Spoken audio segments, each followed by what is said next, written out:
कल US president Trump ने बड़ी हेडलाइंस बनाई। उन्होंने अनाउंस किया कि अब से 25% टैरिफ्स लगेंगे ऑटोमोबाइल इंपोर्ट्स पर। ये ट्रंप के ट्रेड वॉर एजेंडा का एक मेजर एस्केलेशन है।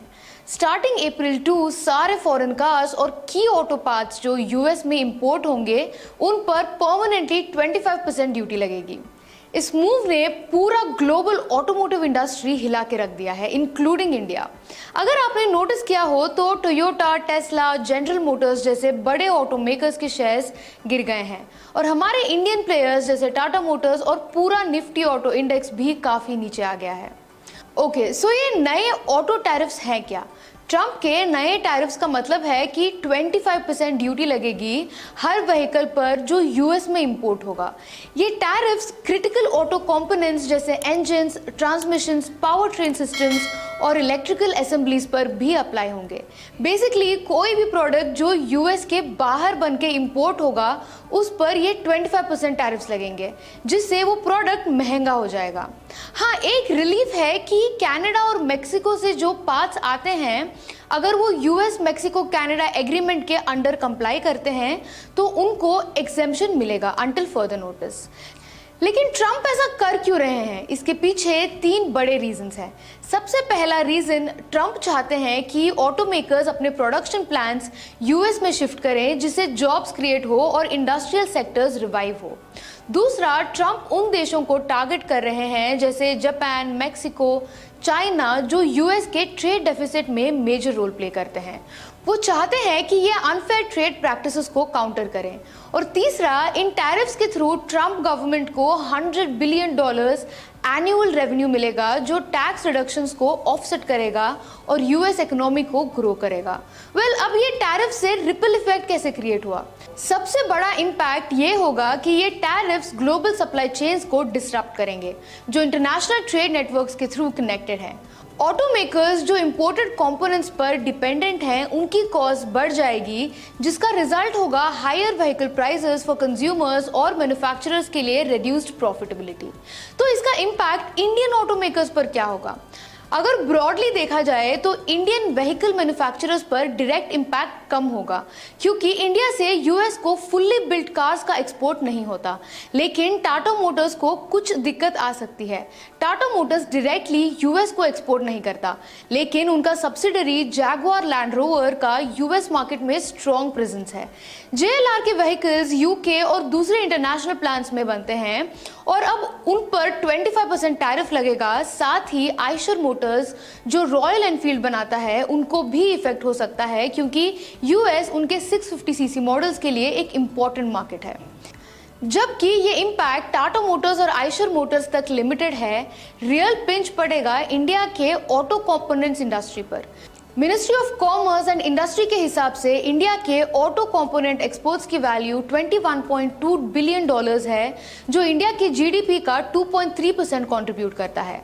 और अगर स्पेसिफिकली यूएस देखा जाए तो वो इंडिया का लार्जेस्ट मार्केट है। इंडिया के टोटल ऑटो कंपोनेंट एक्सपोर्ट्स का 33% सिर्फ यूएस में जाता है। इंडिया ने $3.67 billion worth auto components US को एक्सपोर्ट किए हैं। सो नेचुरली सबसे ज़्यादा इम्पैक्ट हमारे ऑटो कंपोनेंट प्लेयर्स पर ही पड़ेगा।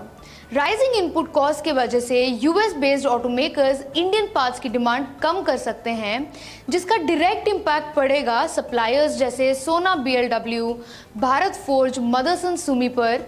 ये कंपनीज या तो कॉस्ट अब्जॉर्ब करें या ऑल्टरनेटिव मार्केट्स ढूंढें।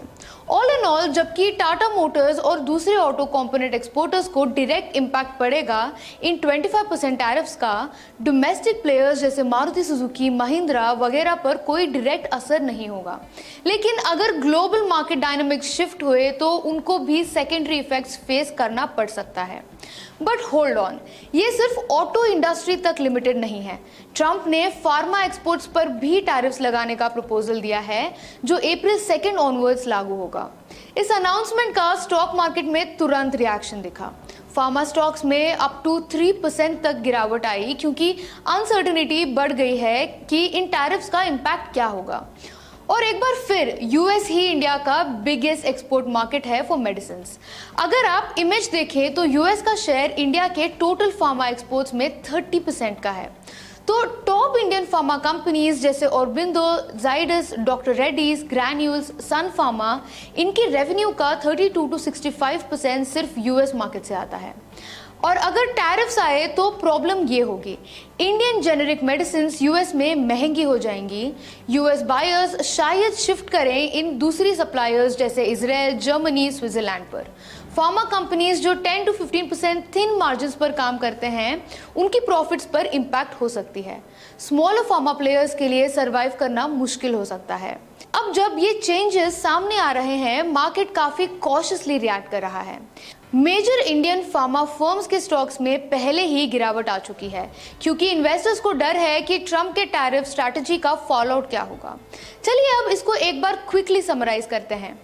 फॉर ऑटो सेक्टर, ट्रम्प के 25% टैरिफ्स ऑन ऑटो इंपोर्ट्स का मकसद है डोमेस्टिक मैन्युफैक्चरिंग को बूस्ट करना, लेकिन इसका रिस्क है ग्लोबल सप्लाई चेन्स डिस्ट्रप्शन का।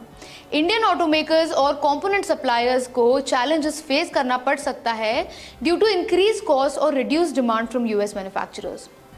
For the pharma sector, propose tariffs on pharmaceuticals का सीधा असर प्रोडक्शन कॉस्ट बढ़ने पर और यूएस में अफोर्डेबल मेडिसिन की अवेलेबिलिटी पर पड़ेगा। इंडियन फार्मा कंपनीज जो यूएस को मेजर जेनेरिक मेडिसिन सप्लाई करती हैं, उनके लिए ये सीवियर इम्पैक्ट ला सकता है, क्योंकि उन्हें इंक्रीज कॉम्पिटिशन और कॉस्ट प्रेशर फेस करना पड़ेगा। इस सब का रिजल्ट ये हुआ कि रिलेटेड कंपनीज के स्टॉक प्राइसेस में सिग्निफिकेंट डिक्लाइंस दिखने लगे हैं। अगले कुछ वीक्स क्रिटिकल होंगे जब कंपनीज अपनी स्ट्रैटेजी तय करेंगी कि नए ट्रेड रियलिटी के साथ कोप कैसे करें। और हाँ, इसके अलावा भी कुछ इंपॉर्टेंट मार्केट अपडेट्स हैं, चलिए उस पर भी एक बार नजर डालते हैं। आरबीआई ने एचडीएफसी बैंक पर 75 लाख रुपीस का पेनाल्टी थोप दिया है फॉर वायलेटिंग केवाईसी रूल्स। और सिर्फ एचडीएफसी बैंक ही नहीं, पंजाब एंड सिंध बैंक को भी 68.2 लाख रुपीस का फाइन लगा है for not properly reporting large exposures and mishandling basic savings account. HDFC mutual fund के लेटेस्ट रिपोर्ट के अकॉर्डिंग आरबीआई आगे भी रिपो रेट कट कर सकता है। क्योंकि इंडिया की इकोनॉमिक ग्रोथ पे ग्लोबल प्रेशर बढ़ रहा है, यूएस ग्रोथ सॉफ्ट हो रही है, ट्रेड टेंशंस बढ़ रहे हैं और इंडिया में इन्फ्लेशन स्टेबल चल रही है। ये सब देखते आरबीआई अपना पॉलिसी स्टांस अकोमोडेटिव रख सकता है। एल&टी ने अपने हिस्ट्री का सबसे बड़ा ऑर्डर जीत लिया है, वर्थ 15,000 करोड़ रुपीस कतार एनर्जी एलएनजी से। ये ऑर्डर ऑफशोर कंप्रेशन फैसिलिटीज के लिए है। इस डील से एल&टी का ग्लोबल एनर्जी पोर्टफोलियो और स्ट्रॉन्ग होगा एंड कंपनी का FY25 ऑर्डर इनफ्लो गाइडेंस भी बीट हो सकता है। विप्रो ने एक बड़ा गेम चेंजिंग डील साइन किया है 500 मिलियन यूरोस का विथ रीअश्योर यूके, जो फीनिक्स ग्रुप का पार्ट है। विप्रो अगले 10 साल तक उनके life and pension third party admin services handle करेगा और उनका पॉलिसी प्लेटफॉर्म मॉडर्नाइज करेगा using AI, cloud and automation. KKR backed tau investment holdings अपना 10.2% स्टेक जेबी केमिकल्स में बेचने वाली है via block deal. Total deal size 2,575 crore rupees, shares 1,625 rupees per piece पे ऑफर होंगे, ऑलमोस्ट 5% डिस्काउंट पर, प्लस एक 90-डे लॉकअप पीरियड भी होगा after this sale. Having said this is Neha signing off. Investments in securities market are subject to market risks. Read all the related documents carefully before investing.